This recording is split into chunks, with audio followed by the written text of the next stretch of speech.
Então, muito boa tarde. Boa tarde a todos aqueles que nos ouvem. Boa tarde também aos meus colegas de painel, o Alfredo Abreu, a Célia Costa.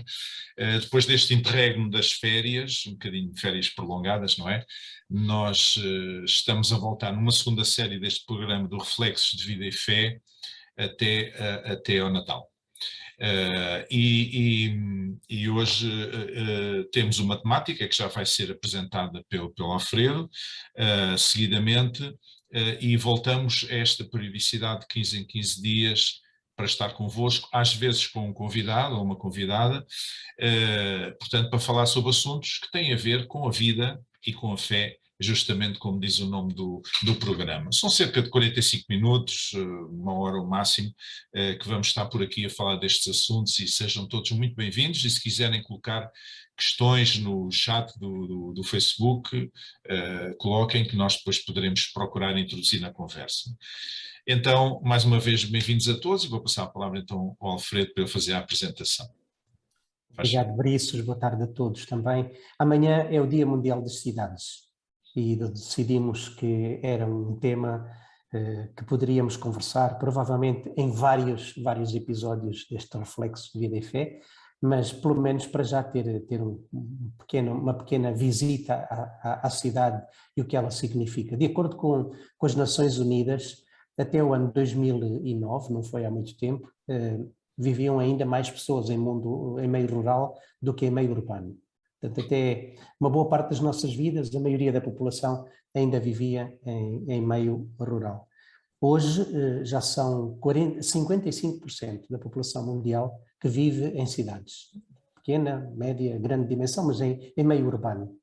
E o nível de urbanização que está projetado, o crescimento que se pode perceber, é que nos próximos 30 anos, 70% das pessoas que vivem na Terra, e que podem muito bem ser o dobro das que vivem hoje em geral no planeta, portanto estamos a falar de bilhões de pessoas vão viver em cidades. Lembrei-me quando estava a preparar esta introdução que nas Sagradas Escrituras judaico-cristãs a humanidade começa num jardim e culmina numa cidade. O Jardim do Éden, a cidade de Nova Jerusalém. É interessante porque isso foi escrito há milhares de anos. Quem é que iria imaginar naquela altura que a humanidade ia a caminho de habitar de forma massiva em meios urbanos?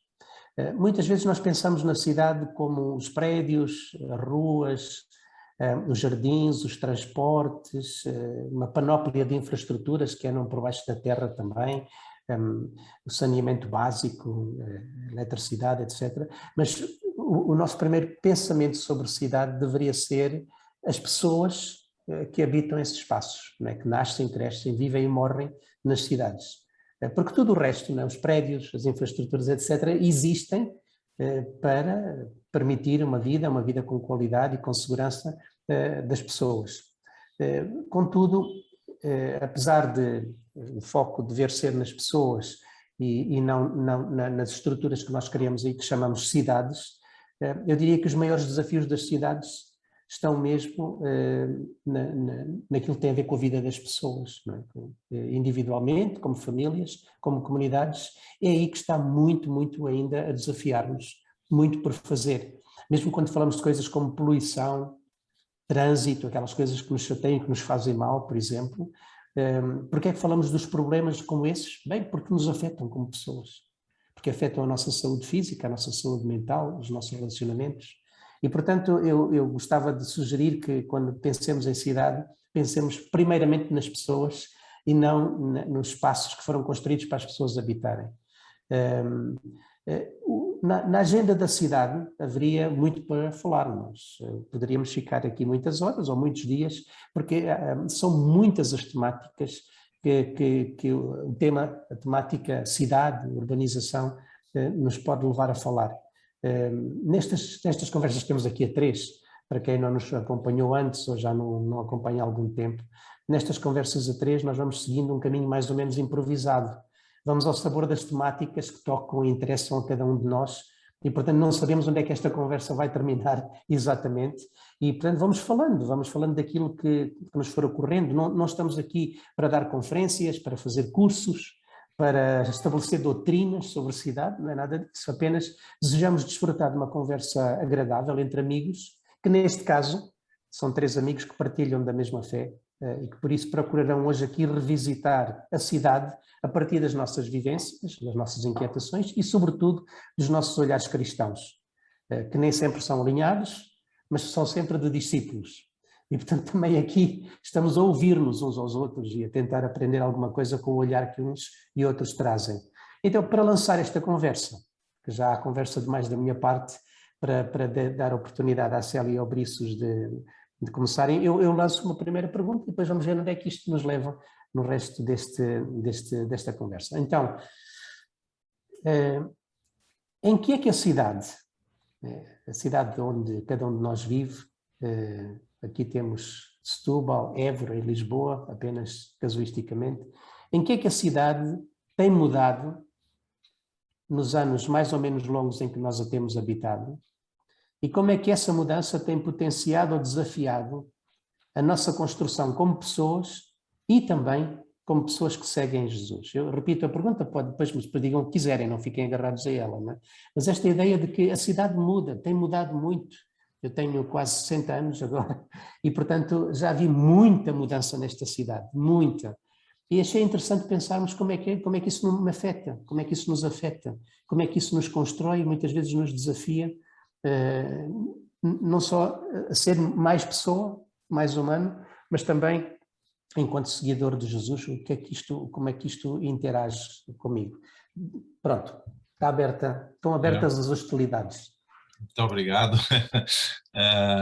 Eu queria só, antes de tentar responder aqui à questão, queria só ajudar a fazer um certo enquadramento também, que é o seguinte: eu penso que a cidade, enquanto realidade humana, foi construída através de uma utopia, digamos, na perseguição de uma utopia. E se nós olharmos para a literatura e para a história, nós vemos várias tentativas de falar de uma cidade, em tempos ainda que eram rurais. Por exemplo, o Santo Agostinho falava da cidade de Deus. O Thomas More falava da utopia, que era uma ilha governada sobre ilha ideal, onde as pessoas podiam viver em comunidade, com uma série de leis e de regulamentos, digamos assim, para evitar o conflito, etc. Podemos olhar também para o mundo protestante, o caso de Calvino e a sua Genebra, não é? A tentativa de construir uma cidade com princípios religiosos ou espirituais. Mas esta utopia não tem muita ligação com a realidade, porque nós olhamos, por exemplo, quando se deu a Revolução Industrial, o que é que aconteceu? Em Inglaterra, por exemplo, houve inclusivamente um dos ministros do governo de então que fez uma lei, não me lembro agora o nome do senhor, a lei é conhecida como a lei tal, com o nome dele, uma lei que obrigava as pessoas a não poder cultivar nas suas quintazinhas, para os obrigar a ir para a cidade para trabalhar na indústria, trabalhar nas fábricas. Pronto, isso, digamos, foi uma mudança forçada. Portanto, nós temos aqui no âmbito das cidades muitas migrações ou muita transumância de população que vem por razões forçadas, outros vêm por razões de fome. Nós sabemos que aqui em Portugal, por exemplo, vinha gente das Beiras para o Alentejo, quando havia trabalho no Alentejo. E, por exemplo, em Angola, por causa da guerra, houve milhares e milhares e milhares de pessoas, talvez milhões, que vieram do território do sul para Luanda, e Luanda tornou-se uma cidade caótica, que ainda hoje é, por causa dessa razão. Então, essa mudança para a cidade, por um lado houve uma certa utopia, porque a cidade realmente dá uma certa segurança, dá um conjunto de comodidades, a pessoa não tem que ir ao poço buscar água, se calhar tem água canalizada, mas depois também tem outros contras. Mas muitas vezes essa mudança foi contra a vontade das pessoas, ou pelo menos as pessoas foram forçadas um pouco a sair, ou pela guerra, ou por qualquer outra razão, como estas que eu citei. A questão da mudança da cidade, o que é que a cidade nos muda como pessoas, eu penso que nos torna menos sociais. Né? Ouvimos muitas vezes as pessoas dizerem que não conhecem pessoas do seu edifício.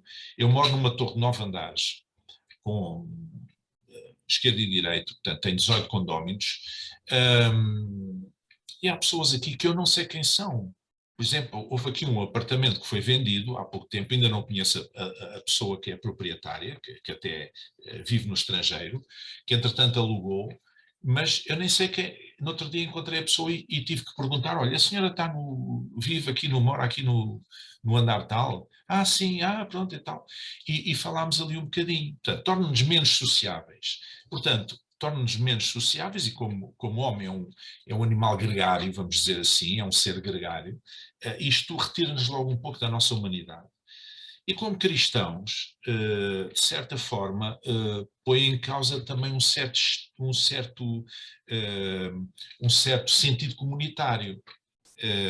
Ou seja, quando as pessoas, e acho que nós vamos falar disto mais à frente, mas eu deixo esta dica, quando as pessoas na cidade, as pessoas não podem morar no centro da cidade, nas cidades grandes estou a falar, então moram nas periferias, as pessoas demoram horas a ir para o trabalho, demoram horas a regressar do trabalho.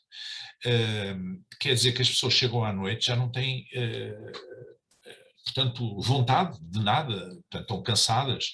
E ao fim de semana, aproveitam o fim de semana para ir às compras, para passar a roupa a ferro, para lavar a roupa, para tratar das coisas, para a limpeza da casa, para tratar das coisas que não podem, porque não têm tempo durante a semana. E, portanto, em termos de compromisso comunitário, nas comunidades religiosas, também se torna mais difícil. Não é? É claro que depois disto, o que é que aconteceu? Começaram-se a criar congregações nas periferias, para que as pessoas pudessem mais facilmente ir. Mas mesmo assim a situação coloca-se na mesma. Portanto, eu penso que a cidade não trouxe algumas vantagens, como é óbvio, mas também trouxe muitas desvantagens, e uma delas é uma certa desumanização, que nós parece que não nos conhecemos uns aos outros, não temos muita vontade de falar uns com os outros, temos medos. Na cidade há pessoas estranhas, é mais difícil aparecerem pessoas estranhas, forasteiros no campo, digamos assim, mas na cidade é mais fácil aparecerem, e isso é um fator também de receio, um fator de medo, não é? As pessoas fecham-se. Enfim, tem vantagens, mas tem muitos inconvenientes, creio eu. Ora, agora gostava eu de dizer alguma coisa. Boa tarde, em primeiro lugar, e é bom estar de volta depois deste intervalo. De facto, este tema é tão abrangente e ao mesmo tempo tão vasto que eu agradeço mesmo que o Alfredo nos tenha dado aqui um fio condutor. Eu vivo numa cidade pequena, pelo menos comparada com aquela em que os meus colegas vivem. Vivo em Évora, é uma cidade de província.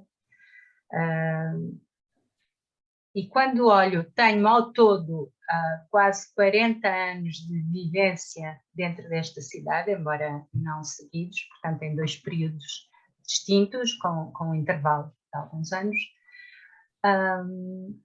Mas lá está, praticamente 40 anos de vivência aqui permite observar o que se manteve e o que se alterou. E a primeira coisa que me ocorre dizer é que há fenómenos que se passam de maneira diferente em cidades maiores e cidades mais pequenas. Ou melhor, os fenómenos são os mesmos, talvez, mas manifestam-se de maneira diferente. Quando eu olho para esta cidade de província, quando eu olho para trás, eu diria, a imagem que me vem à cabeça, em primeiro, é de uma cidade que foi murchando. É o termo que me vem à cabeça. E esta ideia de uma cidade que vai murchando, e como sabem, Évora, quer pelas suas características físicas, é uma cidade extremamente bonita, é uma cidade que tem alguns fatores de valorização, nomeadamente o facto de ser património da humanidade.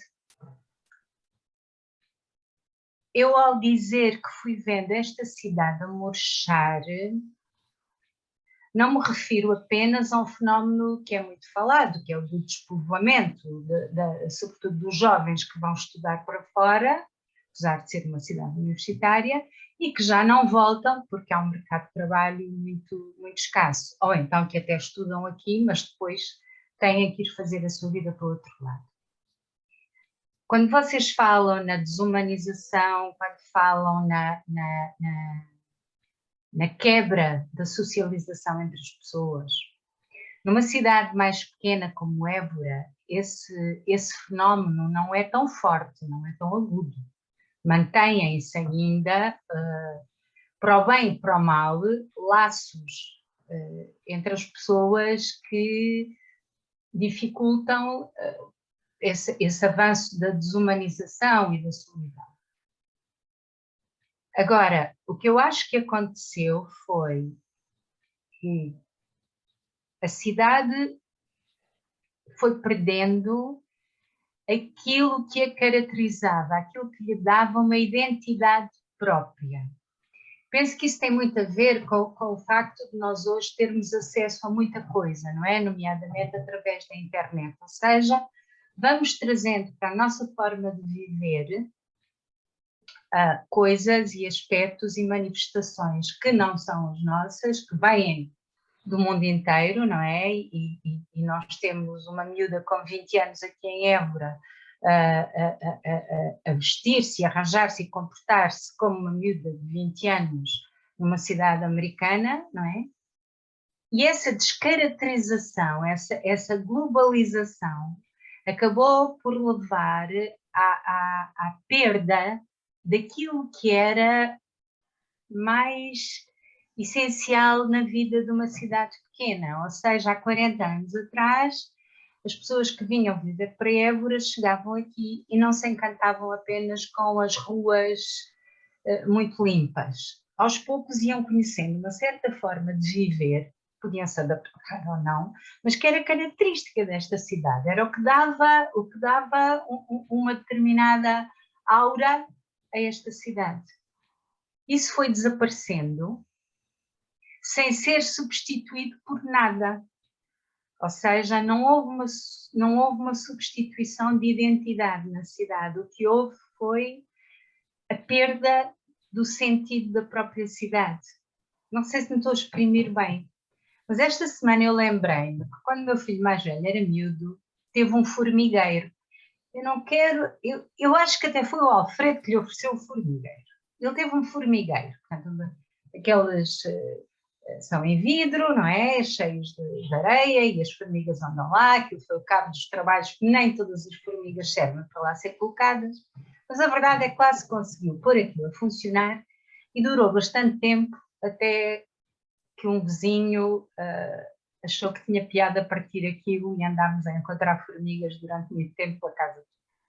Mas às vezes eu ficava a observar o formigueiro e de facto é fascinante a forma como as formigas se organizam e em última análise o objetivo é manter lá a rainha-mãe viva, que não faz nada, mas esse é o objetivo final, é garantir que aquela figura está bem e de saúde e bem alimentada, porque é aquela figura que vai permitir a perpetuação da espécie. Mas o que era interessante naquele formigueiro, quando eu ficava ali imenso tempo a observar, é que havia um sentido em toda aquela movimentação. As formigas andavam de um lado para o outro, não paravam, ou quando paravam era aquele trava-arranca de quem encontrou alguma coisa interessante e a seguir continua. Mas a gente percebia que havia ali um sentido.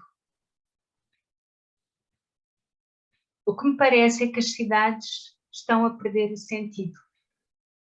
A tal utopia de que o Brice falava há bocado, é verdade.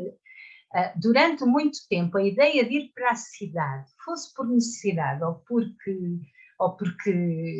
vontade, mas a ideia da cidade era sempre ir para um nível superior àquele em que se estava, nomeadamente em qualidade de vida. Hoje em dia já não se vê bem as coisas desta forma, quando muitas pessoas vão, tal como eu disse, porque é onde há mais trabalho, é onde há melhores condições para criar os filhos, etc, etc. Mas, acima de tudo, eu diria que as nossas cidades, e nomeadamente cidades de província, e Portugal está, obviamente, cheio delas, perderam o sentido, perderam o norte. As pessoas andam de um lado para o outro, mas já não sabem muito bem que cidade é que estão a construir, ou de que cidade é que fazem parte. Yeah. A Célia levantou duas questões muito interessantes. Uma é a questão da identidade, outra é a questão do sentido, não é? E de facto a tendência, uma certa tendência, existe uma certa tendência, ou existiu durante muito tempo, pelo menos, nas cidades, em quem governa as cidades, a propósito de uma certa ideia de modernização, perderem as características, as marcas distintivas. Porque isto é assim, mesmo em termos de turismo, Évora não tem esse problema, porque tem património edificado, mas notório. Mas vamos imaginar outra cidade qualquer, que não tenha assim uma marca patrimonial, uma herança patrimonial monumental tão importante. O que é que leva um turista a ir àquela cidade? Se o que ele vai comer é o que se come nos outros lados. É o McDonald's, não sei, portanto, se não tem uma culinária própria, se não tem, como se diz, se não tem uma produção própria, artesanato próprio, se não tem lugares interessantes que sejam diferentes de outros quaisquer lugares para ir ver, se não tem pontos de interesse que sejam distintos de quaisquer outros, as pessoas não sentem necessidade de ir lá. Portanto, tem que se investir em marcas distintivas, não é? E não em querer apenas ser modernaço para ter coisas como Lisboa tem ou como o Porto tem. Isto fala de identidade, mas também a questão da identidade das pessoas, dos cidadãos, das pessoas que vivem na cidade. As pessoas não perdem, à partida não deviam perder a sua identidade. As pessoas que são do norte ou das beiras serão com certeza, continuarão a ser beirões ou nortenhos ou algarvios ou alentejanos, mas o facto é que se perdeu muito. Os nossos imigrantes no estrangeiro resolveram isto de uma maneira muito interessante. Nós vamos a qualquer sítio onde haja uma comunidade portuguesa significativa e nós encontramos restaurantes portugueses, associações portuguesas, cafés portugueses, portanto, as festas populares e religiosas portuguesas são lá celebradas dentro da comunidade. Porquê? Porque eles sentem necessidade num território que é estranho, digamos, que não é o seu país, sentem necessidade de firmar a sua identidade, para não se diluírem no todo. E isso, de facto, é importante. Mas muitas vezes as pessoas na cidade, vêm para a cidade, às vezes até têm vergonha de dizer que são desta terra ou daquela terra. Parece que perdem um bocadinho esse aspecto. Quanto à questão Por outro lado, peço só desculpa, não se esqueça do que vai dizer, Luís. Por outro lado, pode acontecer, e lá está, nós temos sempre que manter em mente que uma cidade é um organismo vivo e dinâmico, o que significa que para a sua sobrevivência e para mais do que a sobrevivência, para a sua manutenção com qualidade, as regras que se aplicam acabam por ser muito semelhantes às que se aplicam no mundo natural, no mundo da botânica. É muito interessante como é que... Eu não tenho autoridade nem conhecimentos para falar muito sobre isto, mas tenho consciência do que estou a dizer. Por exemplo, e eu concordo com tudo o que o Brice Celina acabou de dizer, mas, por exemplo, em cidades com património arquitetónico, histórico, cultural, etc., como Évora, aconteceu um fenómeno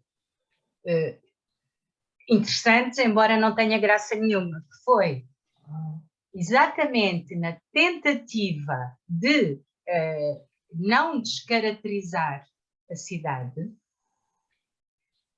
criou-se esta imagem de que preservar e valorizar o passado é incompatível com o desenvolvimento. Isto é uma ilusão. Isto é uma ilusão, portanto, colocar a vida das cidades apenas num destes polos, ou queremos ter tudo o que Lisboa tem e, portanto, bora lá fazer aqui tudo à maneira deles porque o que é cada terrinha é parolo e está ultrapassado, ou então isto que eu acabei de referir, que é, nós não queremos ir por aí, nós queremos ter a certeza que preservamos tudo, e preservar significou não mexer, não alterar, não criar condições para que a cidade crescesse de uma forma saudável, de uma forma sustentável. Então, a que é que isto leva?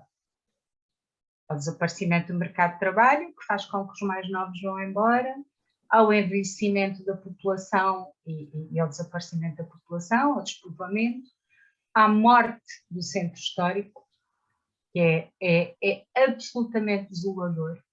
É absolutamente desolador. Évora terá provavelmente o centro histórico mais bonito do país e os monumentos estão preservados, não é isso que está em causa, mas não há vida no centro histórico.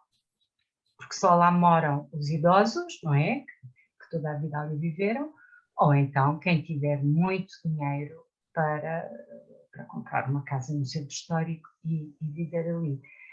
Portanto, perdeu-se a noção de cidade enquanto comunidade, mas perdeu-se também a noção de que uma cidade que não se mantém viva, que não é devidamente estimulada, alimentada, etc., não cresce.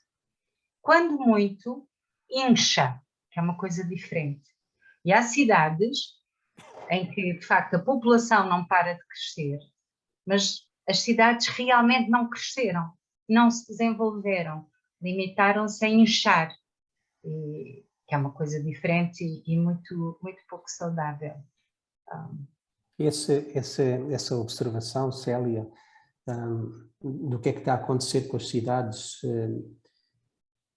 claro que tu estás a falar naturalmente nas duas dimensões, né? Da atividade, digamos assim, da cidade enquanto espaço, mas também, sobretudo, das pessoas. Não é? Há aqui uma coisa que me leva a alguma reflexão também. As cidades foram feitas para as pessoas, supostamente, mas depois nós damos-nos conta de que as pessoas parece que foram feitas para as cidades, ou seja, em vez de ser a cidade que nos serve e que se torna o espaço do nosso crescimento e desenvolvimento humano e social, muitas vezes faz o contrário. Nós temos que servir o funcionamento de toda uma mega estrutura, seja maior ou mais pequena, conforme as cidades, o tamanho das cidades, mas que acabamos por viver uma boa parte da nossa vida, da nossa energia, da nossa criatividade ao serviço da cidade, mas não no melhor sentido. Que eu sou todo a favor do serviço da cidade, até temos um movimento com esse nome. Portanto, nós queremos servir a cidade, queremos servir as pessoas da cidade, queremos criar condições para que a sua dignidade seja reconhecida e seja vivida plenamente, queremos construir pontes para que o sentido de comunidade aumente e com ele aumente também a qualidade de vida e o desenvolvimento pessoal de cada um. Portanto, mas uma coisa é servir a cidade no sentido de ampliar humanamente, de dar melhores condições a todos os que lá vivem, e a outra é servir a cidade para manter todo um conjunto de circuitos, de sistemas que acabam por nos esmagar, retirar a liberdade, retirar a saúde, diminuir as nossas capacidades criativas. Eu sei que há muita criação a ser feita nas cidades, em termos artísticos, tecnológicos, etc. E ainda bem, porque há aqui uma concentração de recursos, de conhecimento, etc.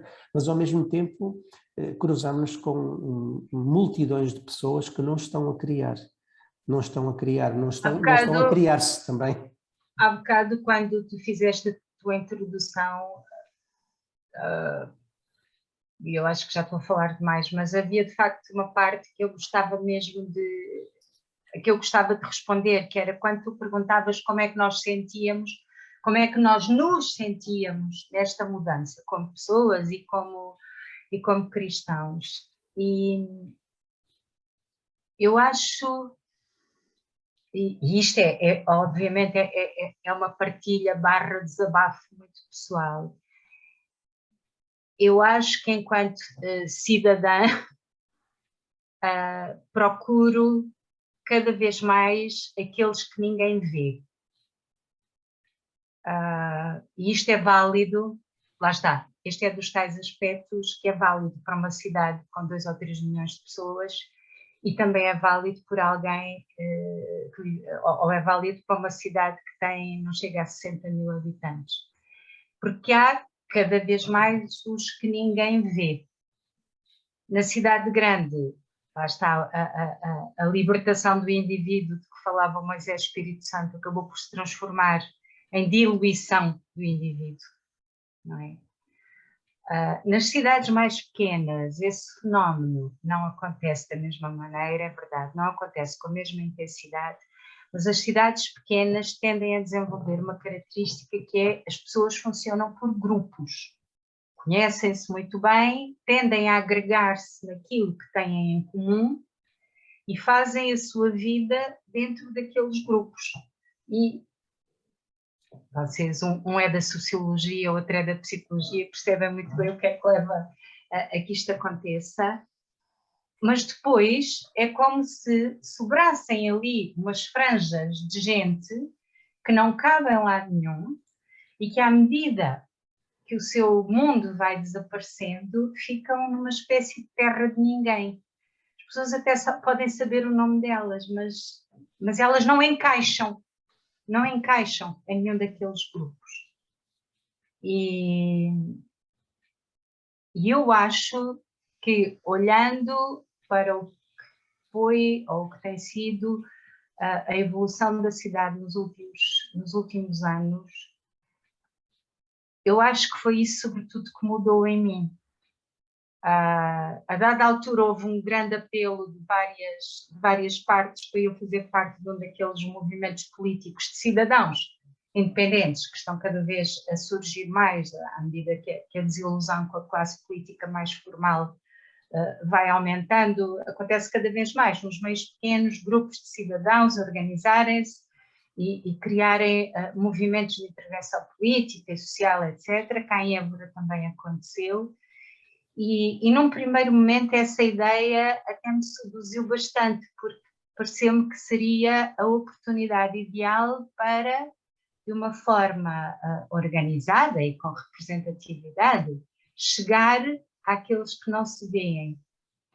Mas depois fui percebendo que era, pronto, tem o seu espaço e eu valorizo muito quem o fez, não é isso que está em causa. Mas não é isso que eu quero para mim, acho eu. Percebi como pessoa e como cristã que não é isso que eu quero para mim na vida da cidade. Eu quero aqueles que ninguém vê, ou melhor, quero toda a gente, porque tenho a mania das grandezas, mas quero ir à procura e quero estar atenta àqueles que ninguém vê. Não sei se me expliquei bem. Isto faz algum sentido? Sim, acho que sim. Diga lá. Acho que sim, eu entendo o que quer dizer. E isto tem a ver um bocadinho com aquele aspecto que a Célia falou há bocado e que eu acho que é importante, eu queria só retomar rapidamente, que é a questão do sentido. Peço desculpa que me interrompa. Não faz mal. O sentido do cidadão, do homem da cidade, ou da pessoa da cidade, da pessoa urbana. Aliás, nós temos aqui uma série de pessoas que estão-nos a seguir, algumas até do Brasil, e há aqui muitas saudações de amigos e conhecidos, etc. Há aqui um amigo meu que diz, bom, na cidade criam-se rotinas, e depois diz, gostava que dissessem umas palavras sobre a rotina, as pessoas automatizadas pela rotina e por vezes esquecendo o mais importante, conviver, por exemplo.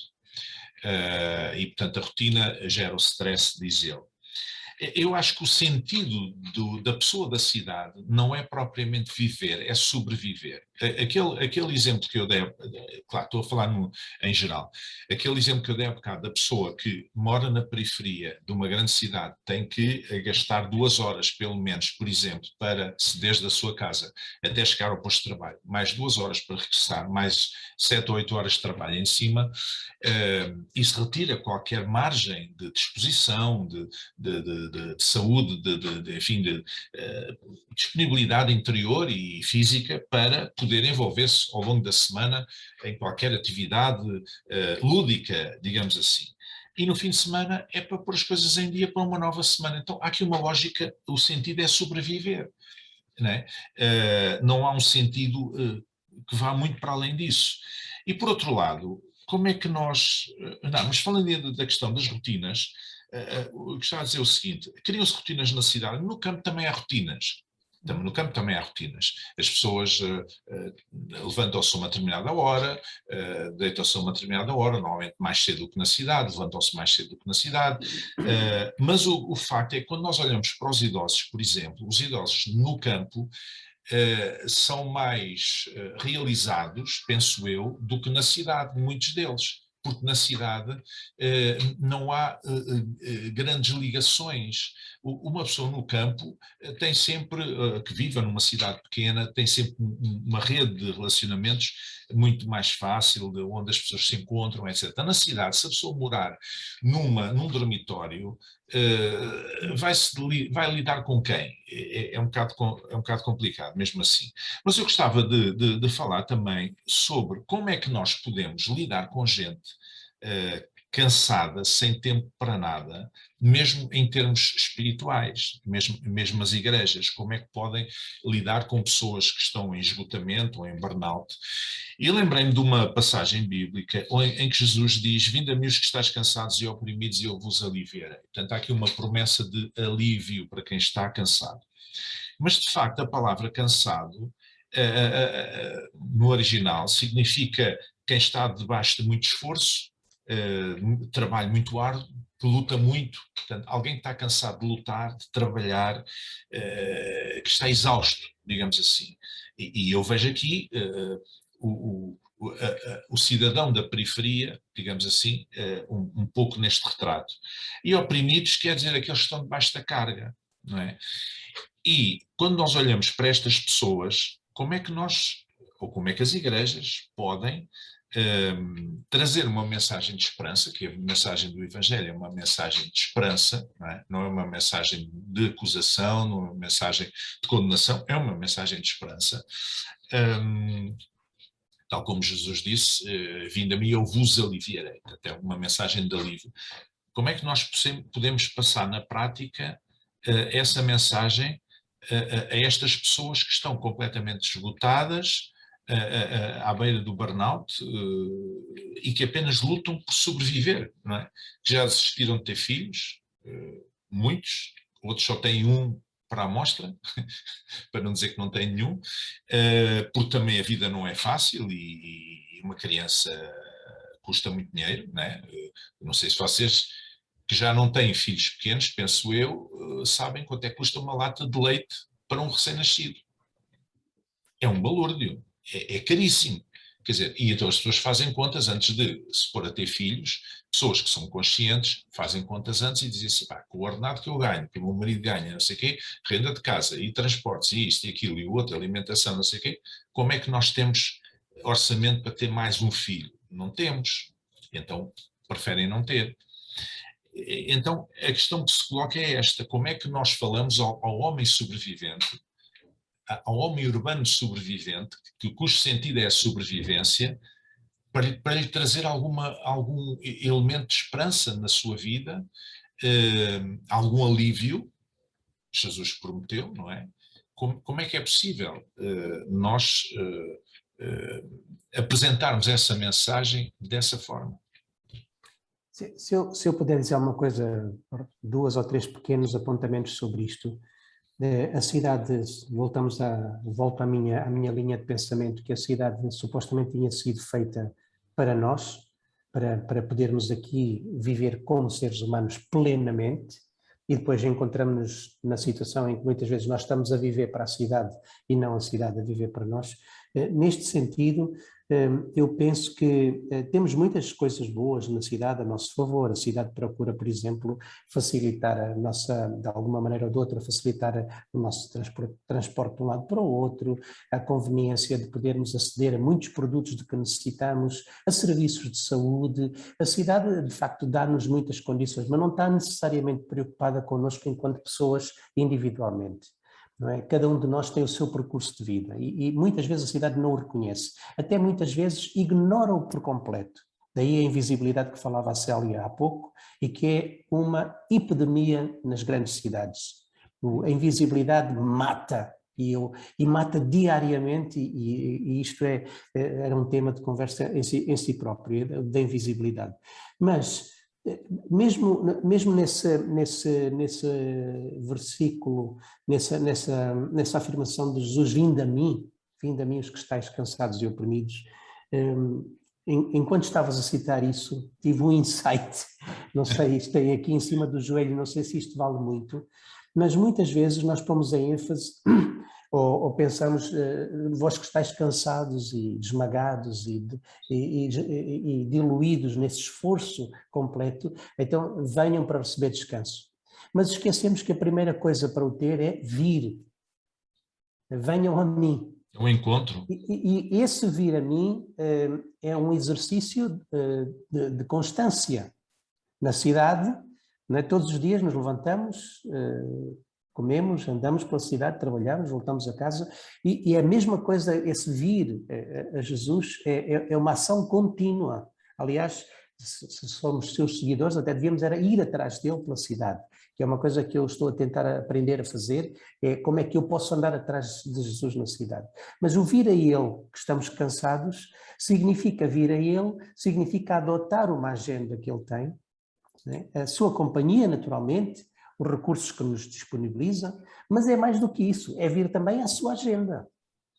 Ou seja, em vez de sermos apenas, não diria vítimas, mas afetados pela agenda que a sociedade, de uma forma opressiva, muitas vezes nos coloca, e andamos décadas da nossa vida a responder, com mais ou menos intencionalidade para conseguir tal sobrevivência, Jesus chama-nos a uma coisa diferente, é saiam daí, saiam dessa maneira de ver, saiam desse tipo de agenda e venham pelo caminho que eu estou a fazer e aí terão o vosso descanso.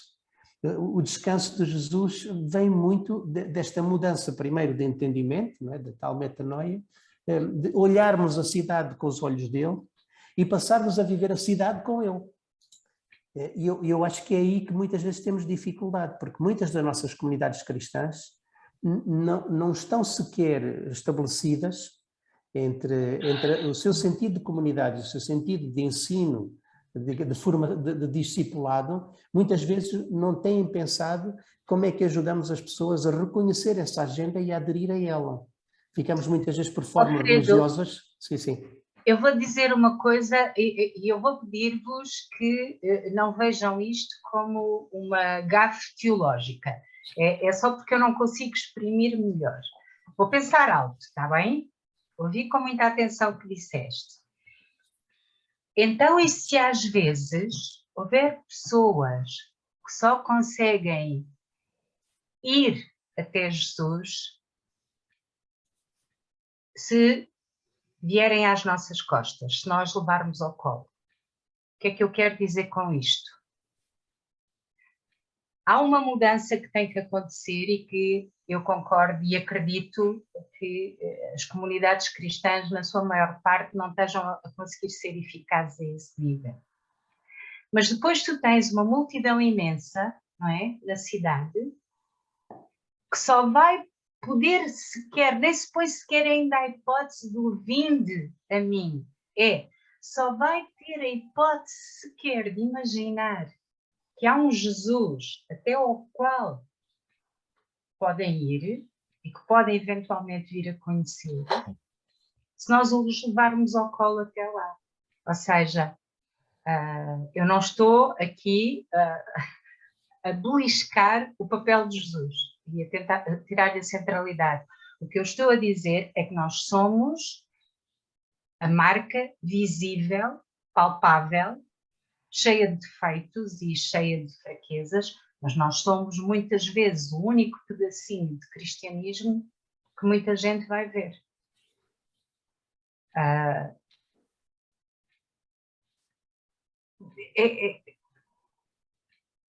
Para muita gente, antes de chegar a esse ponto que tu falaste e que é o desejável, vão precisar de algo antes. Porque senão nem lhes passa pela cabeça que é possível chegar a um nível diferente de descanso. E nós temos que começar a ser mais criativos na forma de chegar a essas pessoas e de não é de lhes mostrar naquele sentido paternalista, mas de partilhar com elas a possibilidade de viver de uma forma diferente, de não ter que apenas sobreviver. E nós temos que nos tornar mais criativos. Eu recordo-me de uma fase da minha vida em que eu estava particularmente cansada e oprimida, e em que as manifestações eram coisas tão práticas, como alguém que tirava do seu tempo, que se calhar até nem tinha, mas que vinha aqui limpar a casa, não vinha dar sermões, não vinha dizer Deus sabe o que é melhor para ti, vinha-me limpar a casa, ou agarrava nos meus filhos e levava-os durante umas horas para eu poder descansar, ou coisa assim. Não estou a dizer que temos todos que fazer isto, estou a dizer que há pessoas que conseguem estar tão atentas ao outro, que conseguem identificar formas de fazer esse Jesus, de tornar esse Jesus vivo e real no cotidiano. E depois, se calhar, é mais fácil para muitas destas pessoas perceber que há um Jesus que se está a convidar. E acho que o Alfredo congelou e mudou de cor, parece o Frozen. Pois foi. Mas pode ser que entretanto regresse. Ok. Não sei, faz sentido. Sim, claro que sim. Lá está, a questão que ele levantou do vir, como é que é dizer, e o que o Alfredo estava a dizer há pouco de seguir Jesus, se calhar às vezes temos que levar algumas pessoas às costas seguindo Jesus, até eles conseguirem andar pelo seu próprio pé, não é? Porque há pessoas tão cansadas e tão oprimidas pela vida que às vezes não têm forças para nada. Eu já tenho ouvido testemunhos de imensos testemunhos, por exemplo, de pessoas com problemas de toxicodependências, de adições, que só quando bateram mesmo no fundo é que tiveram a oportunidade de, digamos assim, é que chegaram à conclusão, bom, eu não consigo, tenho mesmo que aceitar ajuda. Pronto. E há pessoas que muitas vezes resistem, vão resistindo, ou estão desiludidos com isto, são desiludidos com aquele caminho, estão desiludidos com o outro caminho, e acham que esse é um outro caminho como outro qualquer. Portanto, agora, acho que a Célia está a tocar num ponto fundamental. O cristianismo, alguém dizia, não me lembro já quem, prega o Evangelho, se for preciso, com palavras. Sim. Não é? Portanto, o essencial nem sequer são as palavras, o essencial é aquilo que as pessoas, é o que a Célia dizia há pouco, o que as pessoas veem em nós, não é? E, portanto, isso vê-se nas nossas relações, nos nossos relacionamentos, na forma como nós lidamos com as pessoas, porque as pessoas para nós são referenciais, tanto pela positiva como pela negativa. Há pessoas que nós ouvimos falar, ouvemos e dizemos, gostava de saber falar como esta pessoa, ou gostava de saber tocar piano como esta pessoa, gostava, não é? São referenciais pela positiva. E há outros que são referenciais pela negativa, são pessoas que nós ouvimos falar e dizemos, oxalá eu não tenha que lidar com esta pessoa, quanto mais distância melhor. É aquilo que nós não queremos ser e é aquilo que queremos ser. E isso ajuda-nos também na nossa construção como seres humanos, como pessoas. Por isso é que é importante a relação com os outros, que a cidade corta um pouco isso, quer dizer, corta um pouco, torna as pessoas anónimas, torna as pessoas uma massa, enfim, anónima, e as pessoas não conseguem ter relacionamentos onde se possam aferir aquilo que querem e aquilo que não querem e construir-se a si próprios através dessas referências. E no cristianismo acontece o mesmo, né, em matéria da fé. As pessoas têm que ver em nós, na nossa maneira de estar, na nossa maneira de falar, têm que ver alguma coisa que lhes interesse, não é? Ora, parece que o Alfredo está a entrar novamente, vamos dar a oportunidade para ele entrar antes de terminar, e se calhar ele vai terminar, ainda não. Ora bem, aqui está, novo, o Alfredo, estás a ouvir? Estás a ouvir-nos, Alfredo? Pronto, agora vamos dar a oportunidade Sim. ao Alfredo para ele terminar com chave de ouro. Estamos a chegar ao fim. Portanto, nós estivemos aqui a falar um pouco, mas se calhar vamos concluir. Faz, Alfredo, força. Peço desculpa porque ficámos sem eletricidade aqui no prédio durante uns instantes e isto foi tudo abaixo, não é? Okay. É uma das grandes vantagens que temos hoje em dia, ter eletricidade e não ir abaixo, né? Já nem me lembro a última vez que foi abaixo, mas acabou por ir. Não há maneira de concluir isto muito bem. Eu penso que, na linha do que eu estava a dizer na última intervenção, eu penso que viver nesta cidade, sem deixar que a cidade se apodere de nós e nos conduza ao longo de toda a nossa vida por caminhos que nós não queremos ir, exige alguma intencionalidade. Aliás, eu penso que isso é verdadeiro na fé cristã, em geral, que é quando decidimos seguir pelo caminho, decidimos não ir por outros caminhos. Não é possível ir naquele caminho e abraçar todos os outros ao mesmo tempo. Há uma escolha que se faz e que tem as suas implicações. E viver na cidade contemporânea, procurando não só desaparecer e diluir-se nela, como já foi utilizado aqui o termo da diluição, não só não nos diluirmos nela, como ainda sermos fator de construção, fator de apoio, fator de companhia na vida de outros, implica fazer opções, e fazer opções que são radicais. E às vezes temos que abandonar coisas que gostamos, que são convenientes, para poder ter as outras. Na cidade não podemos ter tudo e mais umas botas, como dizem na terra da minha sogra. Não se pode ter tudo e mais umas botas. É o que a gente pensa que a cidade nos dá. A cidade está sempre a assinar-nos com mais coisas, e eu acho que é aí que a gente encontra muito do cansaço e da opressão, é seguirmos uma agenda que não foi aquela que nós quisemos adotar numa parte da nossa vida. Isso, para nós, enquanto parte da comunidade dos discípulos de Jesus nesta cidade, a reflexão que se impõe é rever permanentemente como é que seguimos o caminho e o que é que isso implica nas escolhas que fazemos e que são cada vez mais. Temos cada vez mais escolhas que fazer, porque como nos propõem cada vez mais coisas, a mais coisas temos que dizer que sim ou que não. E em vez de ser um automatismo, não é, porque vamos seguindo por onde a multidão vai ou por onde a conveniência nos leva, decidir que, penso que era um poema que eu como adolescente tínhamos até um ritual que fazíamos na fogueira dos escuteiros, era um poema, penso que é do José Régio, Cântico Negro. Não sei por onde vou, não sei como vou. Mas sei que não vou por aí. Sei que não vou por aí. E eu gostava de poder dizer, como cristão, mais vezes, sei que não vou por aí. Porque eu quero ir por ali. Pois. Muito bem, e assim terminamos com o José Régio esta sessão do Reflexos. Agradeço a todos aqueles que estiveram a ouvir e que também interagiram connosco no chat do Facebook. Desejo a todos um resto deste maravilhoso fim de semana, prolongado. E estaremos aqui, se Deus quiser, daqui a 15 dias, novamente, com outro tema. Mais uma vez, obrigado também ao Alfredo e à Célia, e até à próxima. Okay? Deus, bom fim de semana.